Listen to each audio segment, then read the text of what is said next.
क्या आपने कभी गौर किया है कि क्यों कुछ लोग जिंदगी में इतनी आसानी से आगे बढ़ जाते हैं, सफल हो जाते हैं, जबकि ज्यादातर लोग बस जहां हैं वहीं फंसे रह जाते हैं? क्या ये सिर्फ किस्मत का खेल है या वाकई कोई ऐसा राज है जिसे कुछ लोग जानते हैं और बाकी नहीं? ये सवाल तो बहुत पुराना है और 1956 में अर्ल नाइटिंगेल नाम के एक शख्स ने इसका जवाब ढूंढने की कोशिश की। उन्होंने अपने विचारों को एक रिकॉर्डिंग में ढाला। अच्छा। हाँ, जिसका नाम रखा द स्ट्रेंजेस्ट सीक्रेट, यानी सबसे अजीब रहस्य।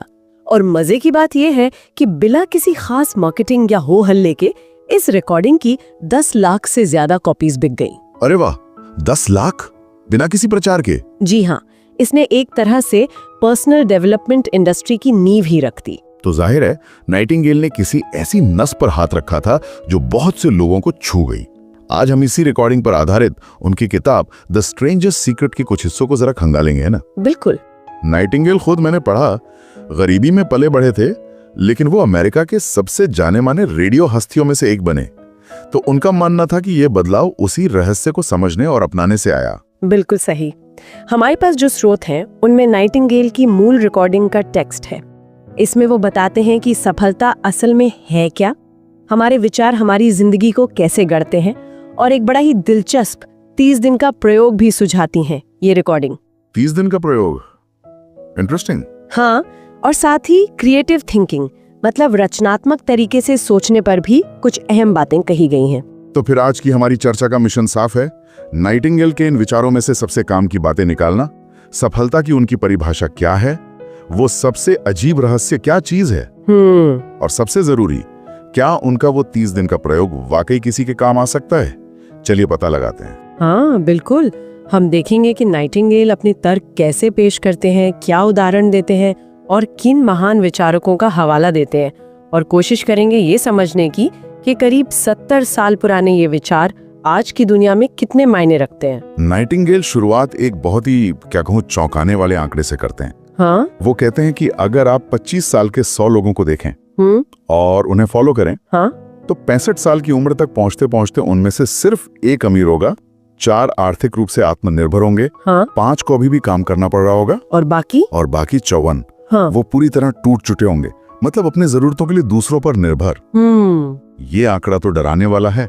इतना बड़ा फर्क क्यों? नाइटिंगेल इसके लिए एक शब्द इस्तेमाल करते हैं, अनुरूपता, यानी कन्फर्मिटी। अच्छा। उनका मानना है कि ज्यादातर लोग असफल इसलिए होते हैं क्योंकि वे बस वही करते हैं जो बाकी सब कर रहे होते हैं। अच्छा। भेड़ चाल, हाँ, एक तरह से बिना ये सोचे कि वे वाकई कहाँ जा रहे हैं। वे उन 95% लोगों के नक्शे कदम पर चलते हैं जो सफल नहीं है। उन्हें लगता है कि उनकी जिंदगी बाहरी हालात या किस्मत के भरोसे है, उनके अपने काबू में नहीं। जैसा महान मानवतावादी डॉक्टर एल्बर्ट श्वेitzer ने कहा था, दुख की बात है कि लोग बस सोचते नहीं हैं। लोग बस सोचते नहीं हैं। कमाल है। तो अगर सोचना बंद कर देना या भीड़ के पीछे चलना असफलता की निशानी है, तो नाइटिंगेल के हिसाब से सफलता क्या है फिर? क्या ये वही है जो हम आमतौर पर समझते हैं, पैसा, शोहरत? यहीं पर नाइटिंगेल एक बहुत ही अलग और मुझे लगता है ज्यादा गहरी परिभाषा देते हैं। वो कहते हैं, सफलता एक योग्य आदर्श की प्रगतिशील प्राप्ति है। एक योग्य आदर्श की प्रगतिशील प्राप्ति, थोड़ा समझाएंगे इसे? हाँ, success is the progressive realization of a worthy ideal. इसका मतलब ये है कि अगर कोई इंसान एक तय सार्थक लक्ष्य की तरफ लगातार बढ़ रहा है और उसे पता है कि वो कहाँ जा रहा है, तो वो इंसान सफल है। अच्छा, तो इससे फर्क नहीं पड़ता कि उसके पास कितना पैसा है या नहीं? नहीं, बिल्कुल नहीं। पैसा हो सकता है पर वो सफलता का कारण नहीं, परिणाम हो सकता है। नाइटिंगेल कहते हैं कि सफलता अंदरूनी चीज ज्यादा है। ये दिलचस्प है। तो सफलता बाहरी नतीजों से ज्यादा अंदरूनी इरादे और सफर पर टिकी है। कोई अरबपति भी असफल हो सकता है अगर वो नहीं कर रहा जो वो सच में करना चाहता था। बिल्कुल सही समझा आपने। नाइटिंगेल यही कहते हैं। वो उदाहरण भी देते हैं। सोचिए, एक स्कूल टीचर जो हमेशा से पढ़ाना चाहती थी और अब पूरे मन से पढ़ा रही है, वो सफल है। हाँ। एक महिला जो एक अच्छी पत्नी और माँ बनना चाहती थी और अपनी भूमिका बखूबी निभा रही है, वो सफल है। वो आदमी जो एक कोने पर अपना गैस स्टेशन चलाना चाहता था और वही कर रहा है, वो भी सफल है। सफलता का मतलब है जानबूझकर वो करना जो आपने करने का फैसला किया है, अपने चुने हुए लक्ष्य की ओर बढ़ना। कोई भी जो ये कर रहा है वो सफल है। ठीक है, सफलता की ये परिभाषा तो काफी प्रेरणादायक है। यह हमें अपने हालात का शिकार होने के बजाय अपनी जिंदगी का ड्राइवर बनने को कहती है। बहुत खूब। लेकिन अब आते हैं उस सबसे अजीब रहस्य पर। नाइटिंगेल ने इसे इतना रहस्यमयी क्यों कहा? आखिर है क्या ये? रहस्य चौंकाने वाला रूप से सरल है और शायद इसीलिए अजीब है क्योंकि ये हमारी आंखों के सामने होते हुए भी हम इसे देख नहीं पाते। रहस्य ये है, हम वही बनते हैं जिसके बारे में हम दिन भर सोचते हैं। हम वही बनते हैं जिसके बारे में सोचते हैं, बस इतना ही? हाँ, we become what we think about. Nightingale इस पर बहुत जोर देते हैं।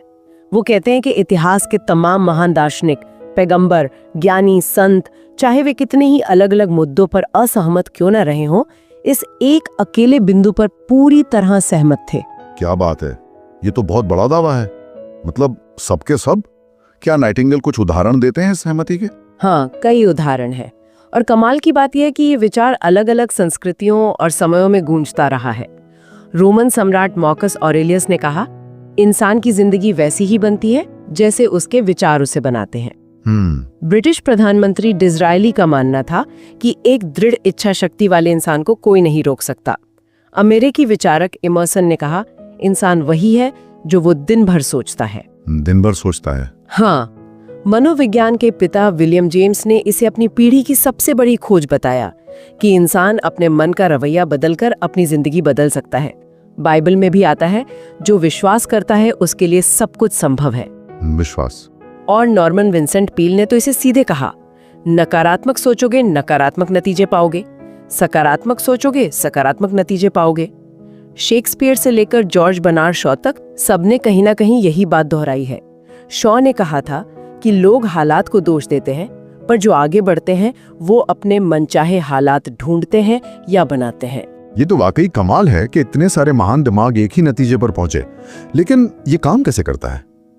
सिर्फ सोचने भर से हमारी बाहरी दुनिया कैसे बदल सकती है? मतलब इसके पीछे नाइटिंगेल का तर्क क्या है? क्या कोई लॉजिक है? नाइटिंगेल इसे समझाने के लिए मन की तुलना एक किसान के खेत से करते हैं। एक बहुत ही अच्छी एनालॉजी है ये। खेत से? हाँ, वो कहते हैं कि जमीन बड़ी सीधी सादी है, उससे इस बात से कोई फर्क नहीं पड़ता कि आप उसमें क्या बो रहे हैं, मकई का पौष्टिक बीज या नाइटशेड नाम का जहरीला पौधा। सही बात है। आप जो भी बोएंगे जमीन उसे बिना किसी भेदभाव के पूरा पोषण देगी और उसी की फसल आपको लौटा देगी। जैसा बाइबल में भी कहा गया है, जैसा बोगे वैसा काटोगे। तो हमारा मन भी इस खेत की तरह है, जो विचार बोएंगे वही फसल काटेंगे। हाँ, नाइटिंगेल के अनुसार हमारा मन उस खेत से कहीं ज्यादा उपजाऊ, कहीं ज्यादा चमत्कारिक और रहस्यमयी है, लेकिन उसका सिद्धांत वही है। मन को परवाह नहीं कि हम उसमें कैसे विचार रोपते हैं, सफलता के या असफलता के, एक स्पष्ट सार्थक लक्ष्य के या भ्रम, डर और चिंता के। मतलब मन न्यूट्रल है। बिल्कुल। हम जो भी विचार अपने मन में लगातार और प्रबल रूप से धारण करेंगे, मन उसे पोषित करेगा और वही हमारी हकीकत बनकर हमारे सामने खड़ा हो जाएगा। अगर हमारा मन इतना शक्तिशाली है, एक जादुई खेत की तरह, तो फिर सवाल वही है, ज्यादातर लोग इसका इस्तेमाल क्यों नहीं करते अपनी मनचाही फसल उगाने के लिए? नाइटिंगेल इस बारे में क्या सोचते हैं? नाइटिंगेल का मानना है कि इसकी एक बड़ी वजह ये है कि हमें ये अद्भुत दिमागी शक्ति जन्म से मुफ्त में मिली है। मुफ्त में? हाँ, ये तो है। और इंसानी फितरत है कि जो चीज मुफ्त मिलती है हम अक्सर उसकी कदर नहीं करते। हम उन चीजों को ज्यादा महत्व देते हैं जिनके लिए हमें कीमत चुकानी पड़ती है, जैसे पैसा, गाड़ी, घर। सही बात है, महंगी चीज की ज्यादा वैल्यू लगती है। बिल्कुल। जबकि सच्चाई उल्टी है। जो चीजें सच में बेशकीमती हैं, हमारा मन, हमारी आत्मा, हमारा शरीर, हमारे सपने, हमारी बुद्धि, परिवार और दोस्तों का प्यार, ये सब तो हमें मुफ्त मिली है।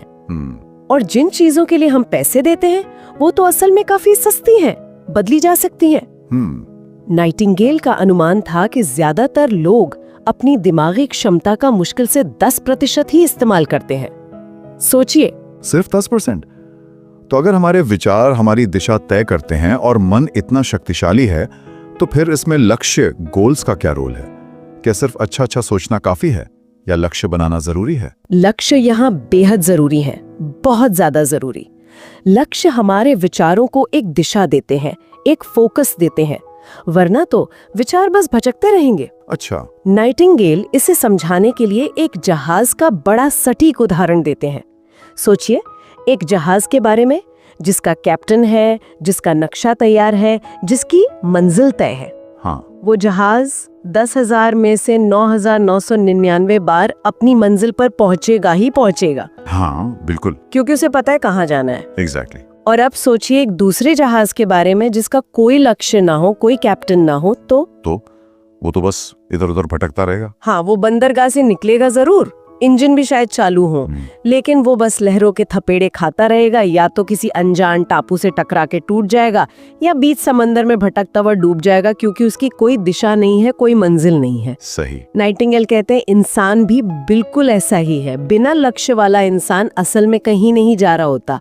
उसके विचार बस चिंता, डर, परेशानी और भ्रम में उलझे रहते हैं, और नतीजा निराशा और हताशा। हाँ, उसकी जिंदगी भी निराशा और हताशा से भर जाती है। जो इंसान कुछ नहीं सोचता, मतलब किसी लक्ष्य के बारे में नहीं सोचता, वो कुछ नहीं बनता। ये सारी बातें सुनने में तो बहुत तार्किक और शक्तिशाली लगती हैं, मतलब लॉजिकल है, लेकिन रोजमर्रा की जिंदगी में इसे उतारे कैसे? क्या नाइटिंगेल कोई तरीका भी बताते हैं इस रहस्य को परखने का, इसे अमल में लाने का, कोई प्रैक्टिकल तरीका? हाँ बिल्कुल, और यहीं पर नाइटिंगेल सबसे व्यवहारिक बात करते हैं।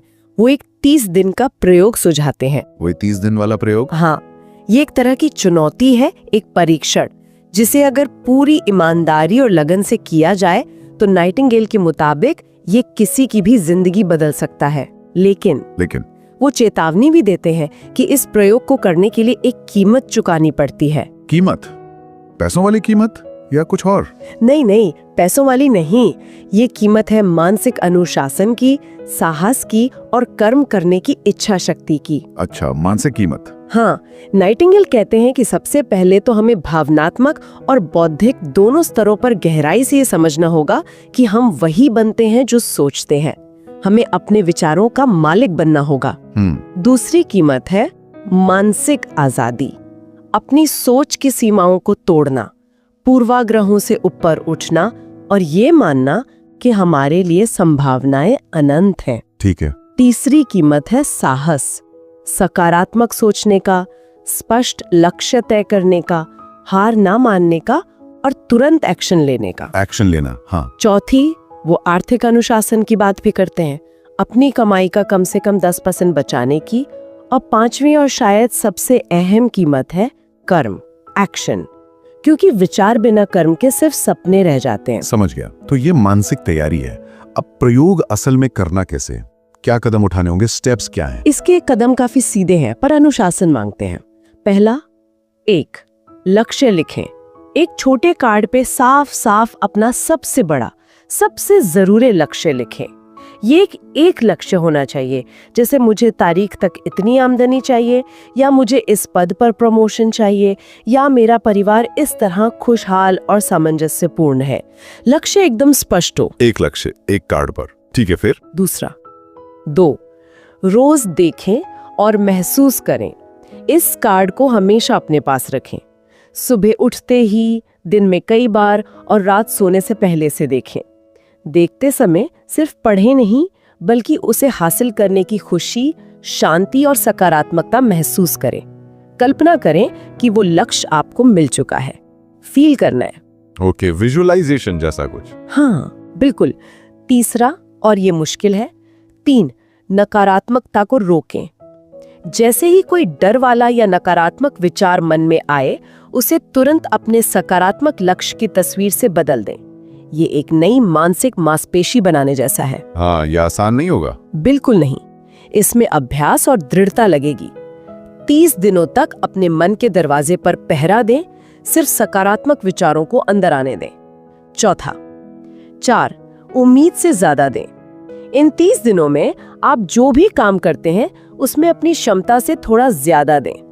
एक्स्ट्रा माइल जाना जिसे कहते हैं।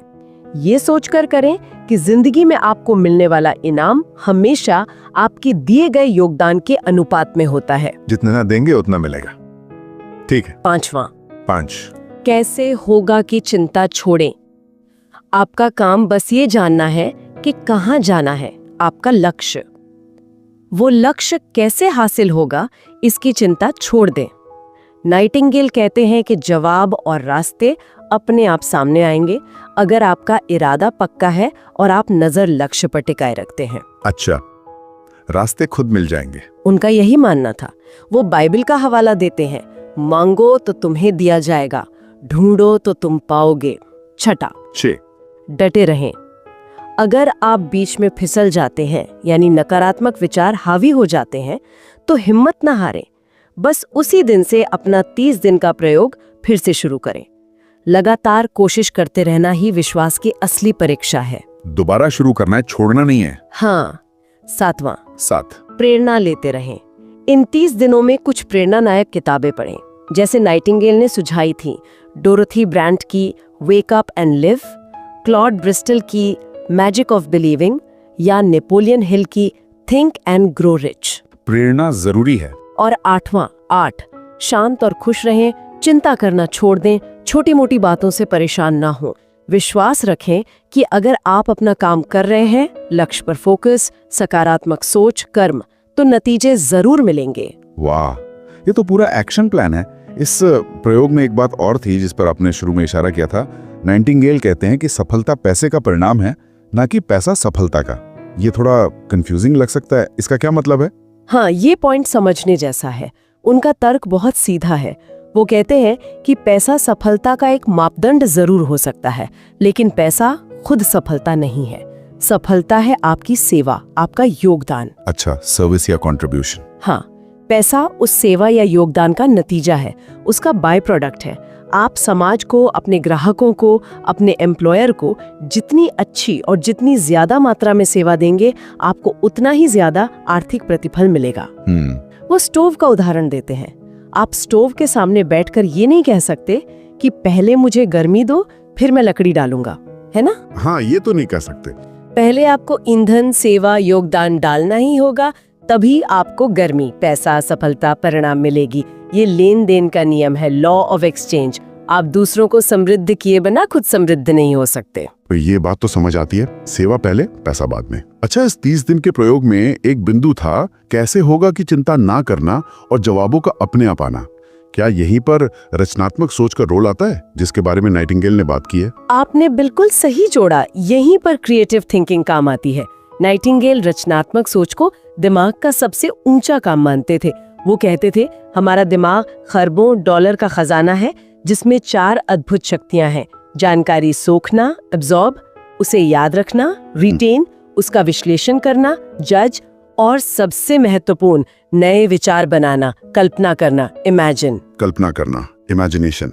हाँ, अक्सर हम इसी कल्पना शक्ति का सबसे कम इस्तेमाल करते हैं, या फिर हमारे अंदर के आइडिया किलर्स, जैसे ये काम नहीं करेगा, ऐसा पहले कभी नहीं हुआ, हम तो हमेशा से ऐसे ही करते आए हैं, नए विचारों को पनपने ही नहीं देते। हाँ, ये आइडिया किलर्स तो बहुत कॉमन है। तो रचनात्मकता को जगाने के लिए नाइटिंगेल क्या करने को कहते हैं? कोई टिप्स? वो कई तकनीकें सुझाते हैं। सोचने के नए तरीके अपनाने को कहते हैं, जैसे चीजों को जोड़ना, एसोसिएशन, मिलाना, कॉम्बिनेशन, पुराने को नया रूप देना, अडेप्टेशन, एक की जगह दूसरा इस्तेमाल करना, सब्स्टिट्यूशन, चीजों को बड़ा करके देखना, मैग्निफिकेशन, छोटा करके देखना, मिनिफिकेशन, या उलट पुलट कर देखना, रीअरेंजमेंट। काफी सारे तरीके हैं। हाँ, और वो खासकर प्रॉब्लम सॉल्विंग के लिए ब्रेनस्टॉर्मिंग, विचार मंथन की सलाह देते हैं, अकेले या ग्रुप में। इसका नियम सरल है, पहले बिना किसी रोक टोक, बिना आलोचना किए ज्यादा से ज्यादा आइडियाज निकालो। मात्रा पर ध्यान दो, गुणवत्ता पर बाद में। क्वांटिटी ओवर क्वालिटी शुरू में। हाँ, बिल्कुल। फिर उन आइडियाज का मूल्यांकन करो और जो सबसे कारगर लगे उनके लिए एक ठोस एक्शन प्लान बनाओ। यही एक्शन प्लान आपको कैसे का जवाब ढूंढने में मदद करता है। तो कुल मिला के अर्ल नाइटिंगेल का सबसे अजीब रहस्य कोई जादू की छड़ी नहीं, बल्कि एक बहुत ही, क्या कहूं, जमीनी और शक्तिशाली सिद्धांत है। हमारे विचार हमारी दुनिया बनाते हैं। बिल्कुल। और सफलता कोई लॉटरी नहीं, बल्कि एक चुने हुए सार्थक लक्ष्य की तरफ लगातार बढ़ते रहने का नाम है। एकदम सही कहा आपने। और सबसे अच्छी बात यह है कि ये सिर्फ फिलॉसफी नहीं है।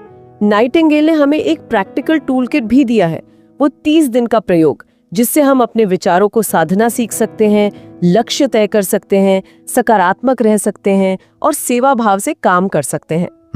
और साथ ही अपनी रचनात्मक सोच को जगाकर हम उन लक्ष्यों तक पहुंचने के नए रास्ते भी खोज सकते हैं। नाइटिंगेल अंत में एक और दिलचस्प चुनौती देते हैं। वो कहते हैं कि हम अपनी हर छोटी बड़ी आदत पर सवाल करें, पूछें क्यों। मैं सुबह इसी रास्ते से ऑफिस क्यों जाता हूँ? मैं अपने जूते के फीते हमेशा इसी तरह क्यों बांधता हूँ? मैं इस खास ब्रांड का टूथपेस्ट ही क्यों इस्तेमाल करता हूँ? हर चीज पर क्यों। हाँ, ये वाकई एक सोचने लायक अभ्यास है। शायद सुनने वाले आज अपनी किसी एक रोजमर्रा की आदत या किसी ऐसी मान्यता के बारे में सोच सकते हैं जिस पर उन्होंने कभी सवाल नहीं उठाया हो। बस एक बार रुककर पूछें, मैं ऐसा क्यों करता हूँ, या क्या मैं वाकई इस बात पर विश्वास करती हूँ और क्यों? देखिए, क्या इस छोटे से सवाल से कोई नया दरवाजा खुलता है? क्या पता कुछ नया सूझ जाए। क्या पता यही हमारी रचनात्मकता को जगाने और अपनी जिंदगी में छोटे मगर सार्थक बदलाव लाने की चाबी हो। सोचने वाली बात है। हर ऑडियो बुक का मकसद सिर्फ सुनना नहीं, बल्कि अपने अंदर झांकना है। अगर आज की कहानी ने आपकी सोच को छू लिया, तो डिस्क्रिप्शन में दिए लिंक से इस किताब को जरूर खरीद के पढ़िए, क्योंकि समझ ही असली ताकत है। और अगर आप चाहते हैं कि आपकी जिंदगी में हर हफ्ते एक नई सोच, एक नई आग और एक नया सबक जुड़ता रहे, तो बुक डिजेस्ट को सब्सक्राइब करना मत भूलना, क्योंकि यहां हम बस कहानियां नहीं सुनाते, हम सोचने की दिशा बदलते हैं। बुक डिजेस्ट, सुनो, समझो और खुद को बदलो।